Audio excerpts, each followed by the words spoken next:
Mr. Chair, distinguished members of the expert mechanism, representatives of indigenous peoples and governments.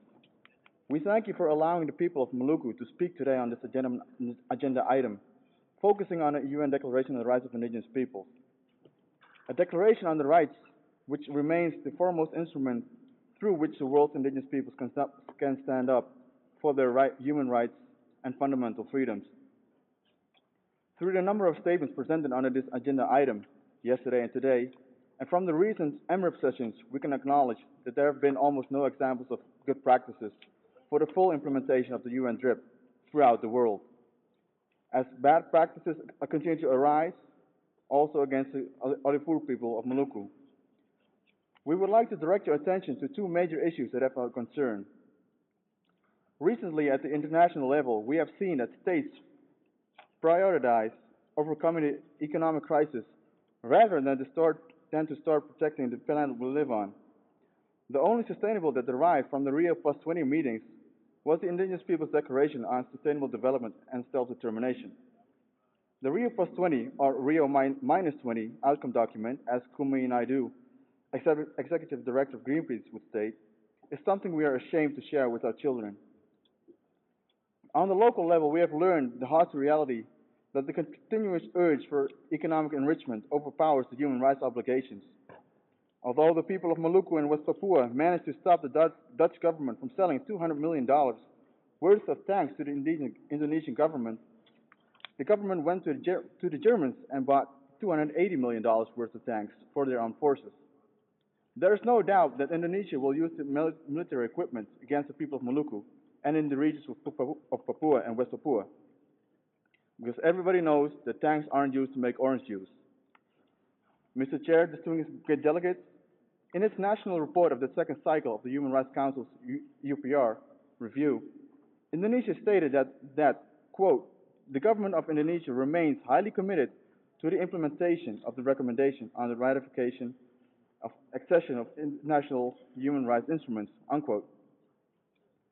We took record of the fact that Indonesia pledged to continue the process of ratification of several human rights instruments, including the optional protocol on the Convention Against Torture, through its action plan on national legislation program.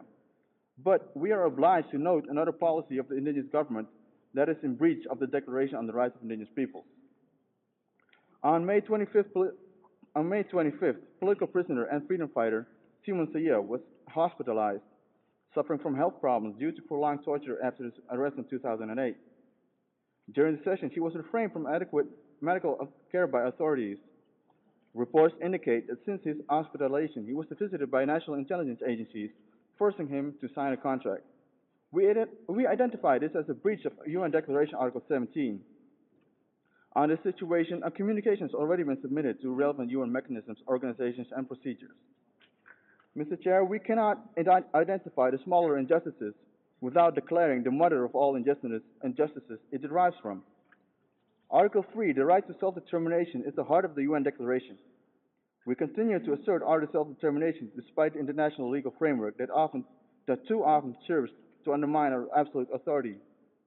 As sovereign indigenous peoples, as sovereign nations, First Nations, our political relationships may vary, but despite these differences, we are grateful for a declaration that recognizes our particular historical situation.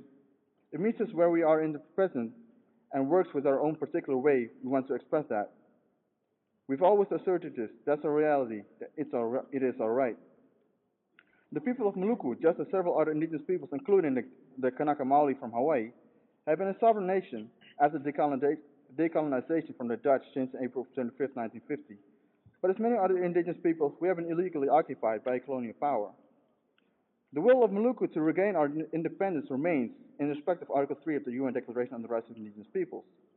This despite many efforts of the oppressors to suppress the people's will, which include, but is not limited to, programs of transmigration, militarization, settlement of extractive industries without the prior and conformed consent, and human rights violations.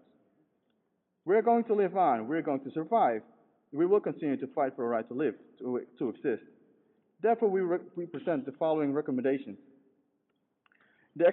We recommend that the expert mechanism to continue to reach out to other human rights mechanisms, including the European Court of Human Rights and Asian human rights entities and other human rights treaty bodies, and hope that they will refer to the expert mechanism studies and recommendations when examining issues affecting indigenous peoples in their respective regions. We recommend the EMRIP to propose to the Human Rights Council to urge upon states, in conjunction with indigenous peoples, establish national plans of work to implement the declaration with clear timelines and priorities. States should report regularly on the progress and shortcomings in implementing the declaration to their national legislatures and to EMRIP. Lastly, rights are not created from a state's political will to recognize, protect, and remedy rights. Recognition, protection, and remedies for human rights, and particularly indigenous rights, enshrined in the Declaration, are born of struggle at the grassroots level.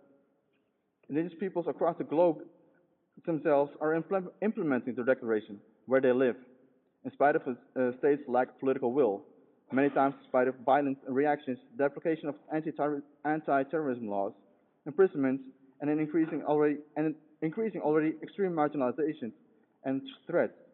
Therefore, we advise the expert mechanism to perform a study on the opportunities for a mechanism or protocol monitoring the implementation of the Declaration.